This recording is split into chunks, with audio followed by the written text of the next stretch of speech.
220 вольттық қомағай, 380-дік қомағай. Екеуін шатастырып жатады. Қазір мен қосымша көрсете кетейін деп жүрсем. 380 кішкене үлкендеу болады.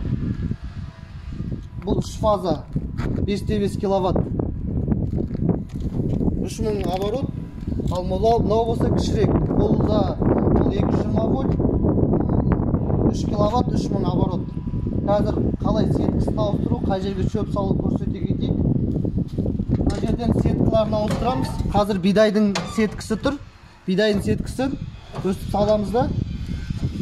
Сетка әбден орнына түсуі маңызды. Бұлай бұраймыз да. Мына жерге бидайды мына жерге төгеміз. Осы жерге бидай төгілгеннен кейін мынаны керегімізше мынаны жағып ашып, керегімізше жауып отырамыз.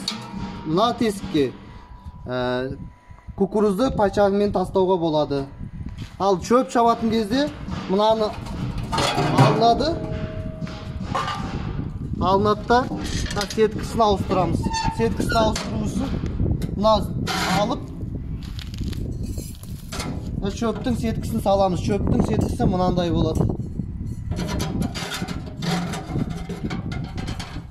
Мына жерде орындар, әрқайсының орындары жасалған.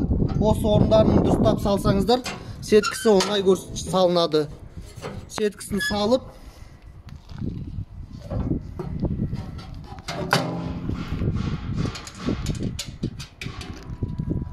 қосқаннан кейін шөпті саласыңдар. Қосамыз да, қосқаннан кейін шөпті аз-аздан сала береміз. Қауіпсіздік ережесін қадағалап отырыңыздар, үстінен қарамауға тырысыңыздар. Мынау жаңағы шөптің сеткісі, мынау жүгеріге арналған сеткі 6-лық. Ал мынау бидайға арналған сеткі 4-тік. Қазір қосып көрсетеміз.